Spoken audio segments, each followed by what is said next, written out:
بسم اللہ الرحمن الرحیم۔ جس دن حضرت عمر رضی اللہ تعالی عنہ اپنے ایک غلام کے ساتھ فلسطین پہنچے۔ دوستو، فلسطین میں بیت المقدس کی زمین پر آج بھی 30,000 سے زیادہ نبیوں کی قبریں بنی ہوئی ہیں اور اکثر نبی اسی زمین کے آس پاس ہی آتے رہے ہیں۔ بیت المقدس کی مسجد کو حضرت سلیمان علیہ السلام نے جناتوں کے ذریعے بنوایا تھا اور ہمیشہ سے اس زمین پر یہودیوں نے قبضہ جمانے کی کوشش کی تو کبھی عیسائیوں نے۔ اسلام آنے سے پہلے یہ دونوں قومیں بیت المقدس کے لیے آپس میں لڑتی آ رہی تھیں، یہاں تک کہ فلسطین میں جب کوئی یہودی بادشاہ بنتا تو بیت المقدس کے آس پاس بسنے والے سارے عیسائیوں کو قتل کر دیتا، اور جب کوئی عیسائی بادشاہ بنتا بیت المقدس کے آس پاس بسنے والے سبھی یہودیوں کو قتل کر دیتا۔ صدیوں سے یہی ہوتا چلا آ رہا تھا۔ جب حضور صلی اللہ علیہ وسلم دنیا میں تشریف لائے اور لوگوں کو اسلام کی دعوت دی تو آگے چل کر مدینہ میں ایک اسلامی حکومت کی بنیاد رکھی گئی اور پھر دھیرے دھیرے آس پاس کے سبھی علاقے اسلامی حکومت میں شامل ہوتے چلے گئے،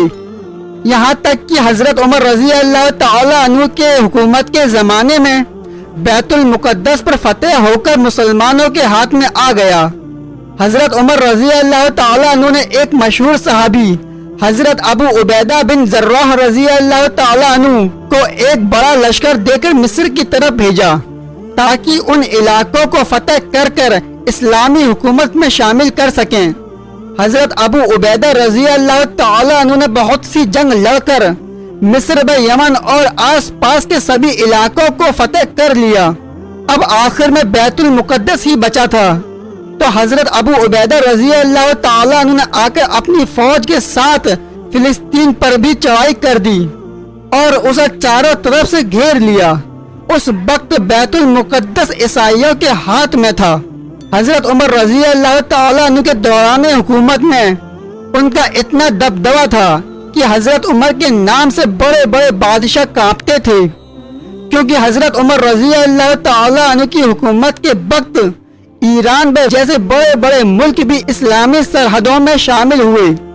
اور ایران جیسے طاقتور دیشوں کے بادشاہوں نے بھی حضرت عمر کے سامنے گھٹنے ٹیک دیے،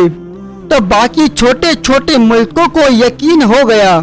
کہ اب حضرت عمر جدھر بھی اپنا رخ کریں گے اس علاقے کو فتح کرنا ان کے لیے کوئی مشکل نہیں۔ اس لیے اس وقت کے چھوٹے چھوٹے بادشاہ حضرت عمر کے نام سے کانپتے تھے۔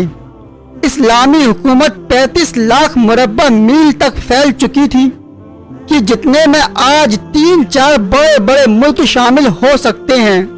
اب حضرت عمر رضی اللہ تعالی عنہ کا خوف تو پہلے ہی سے فلسطینی عیسائیوں میں بیٹھا ہوا تھا،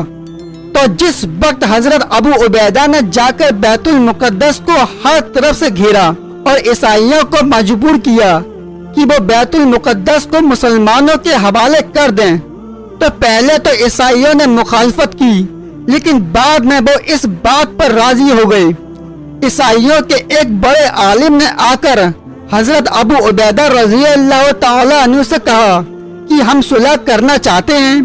لیکن بیت المقدس کی چابیاں ہم تمہیں نہیں پکڑا سکتے، کیونکہ تمہارے اندر ان نشانیوں میں ایسا کچھ بھی نہیں کہ جو ہماری کتابوں میں لکھی ہے کہ ایک بادشاہ آ کر بیت المقدس کو ہم عیسائیوں سے لے گا۔ تو حضرت ابو عبیدہ رضی اللہ تعالی عنہ نے پوچھا کہ آخر اس بادشاہ کی کیا کیا نشانیاں تمہاری کتاب میں لکھی ہیں؟ تو اس عیسائی عالم نے جواب دیا کہ ہماری کتابوں میں لکھا ہے کہ اس بادشاہ کا چہرہ تھوڑا سا لمبا ہوگا اور اس کی داڑھی گھنی ہوگی، اس کے بالوں میں کچھ سفیدی ہوگی اور وہ قد صحت سے اچھا ہوگا۔ یہ صفت سن کر حضرت ابو عبیدہ رضی اللہ تعالی عنہ نے مسکراتے ہوئے کہا، تم جس انسان کی بات کر رہے ہو وہ ہمارے امیر حضرت عمر بن خطاب ہی ہیں۔ تو اس عیسائی عالم نے کہا کہ ہم بیت المقدس کی چابیاں خوشی خوشی دینے کو تیار ہیں، لیکن ہماری شرط یہ ہے کہ ہم یہ چابیاں تمہارے امیر کے ہاتھوں میں پکڑائیں گے، تمہارے ہاتھوں میں نہیں۔ تو یہ سن کر حضرت ابو عبیدہ رضی اللہ تعالی عنہ نے مدینے کی طرف حضرت عمر کو خط لکھ کر بھیجا کہ امیر المومنین بیت المقدس فتح ہو چکا ہے، لیکن یہاں کے عیسائی مطالبہ کر رہے ہیں کہ آپ خود فلسطین آ کر بیت المقدس کی چابیاں اپنے ہاتھوں سے لیں اور برکت کے لیے بیت المقدس کا تالا آپ خود ہی کھولیں۔ دوستو، حضرت عمر رضی اللہ تعالی عنہ کے انصاف کے چرچے دور دور تک پھیلے ہوئے تھے۔ وہ تو ایک سادہ سی زندگی گزارتے اور روکھا سوکھا کھا کر اسی پر گزارا کرتے، اور جو بھی کپڑے پہنتے اکثر ان میں پیمند لگے ہوتے۔ آخر جس دن حضرت عمر رضی اللہ تعالی عنہ کو بیت المقدس جانا تھا تو ان کے پاس جو کپڑا تھا اس میں 17 سے زیادہ پیمند لگے ہوئے تھے۔ حضرت عمر رضی اللہ تعالی عنہ ایک گھوڑے پر سوار ہو کر اپنے خاص غلام کے ساتھ نکلے۔ فلسطین تو مدینہ سے بہت دور تھا، تو اس لیے حضرت عمر نے اپنے غلام سے کہا کہ دیکھو بھائی، میں ایک گھوڑے کا مالک ہوں، میرے پاس اور گھوڑے نہیں ہیں، اس لیے اس پورے راستے ہم دونوں میں سے کچھ دور تم پیدل چلنا اور میں گھوڑے پر سوار رہوں گا، اور پھر کچھ دور میں پیدل چلوں گا اور تم گھوڑے پر سوار رہنا، کیونکہ اگر ہم دونوں ایک ساتھ گھوڑے پر سوار ہو جائیں گے تو یہ گھوڑے پر زیادتی ہوگی، اور عمر اپنی حکومت میں یہ برداشت نہیں کر سکتا کسی بھی مخلوق پر کوئی زیادتی ہو۔ آخر حضرت عمر رضی اللہ تعالی عنہ اپنے غلام کے ساتھ فلسطین کی طرف روانہ ہوئے۔ پیر میں پھٹے ہوئے جوتے تھے، کپڑے پر 17 سے زیادہ پیبند لگے ہوئے تھے۔ تھوڑی دیر خود گھوڑے پر سوار ہوتے اور غلام گھوڑے کی لگام پکڑ کر چلتا، اور کچھ دیر غلام کو گھوڑے پر سوار کرتے اور خود لگام پکڑ کر چلتے۔ کئی دنوں کے سفر کے بعد یہ دونوں حضرات فلسطین کے قریب پہنچے، تو اتفاق یہ ہوا کہ جب فلسطین کے اندر داخل ہونے کا موقع آیا تو اس وقت گھوڑے پر سوار ہونے کی باری غلام کی تھی، لیکن غلام نے حضرت عمر رضی اللہ تعالی عنہ کے سامنے ہاتھ جوڑتے ہوئے کہا کہ امیر المومنین فلسطین قریب آ چکا ہے، وہاں ہزاروں عیسائی شہر کے باہر کھڑے آپ کا انتظار کر رہے ہوں گے، اس لیے میں اپنی باری چھوڑتا ہوں تاکہ آپ گھوڑے پر سوار ہو کر شان و شوکت کے ساتھ فلسطین میں داخل ہوں۔ لیکن حضرت عمر رضی اللہ تعالیٰ عنہ نے کہا کہ یہ ناانصافی ہے، جب باری تمہاری گھوڑے پر بیٹھنے کی ہے تو تم ہی بیٹھو، اور آخر مجبور ہو کر غلام کو گھوڑے پر بیٹھنا ہی پڑا۔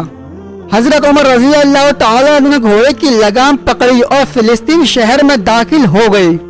عیسائی جھنڈ کے جھنڈ بنا کر شہر کے باہر کھڑے تھے کہ آج ہم اس خلیفہ کو دیکھیں گے کہ جس کے نام سے ایران میں روم کی حکومتیں بھی کانپتی تھیں، لیکن دوستو آج وہ خلیفہ ایسی حالت میں فلسطین میں داخل ہوا کہ اس نے اپنے غلام کو گھوڑے پر سوار کر کے خود اس کی لگام پکڑے پیدل چلتا آ رہا تھا۔ فلسطین میں داخل ہونے سے پہلے ایک نہر پڑتی تھی جس میں اتر کر دوسری طرف جانا ہوتا تھا، تو حضرت عمر رضی اللہ تعالیٰ نے غلام کو گھوڑے پر سوار ہی رکھا اور خود اپنے پھٹے جوتے اتار کر اپنے ہاتھ میں لے لیے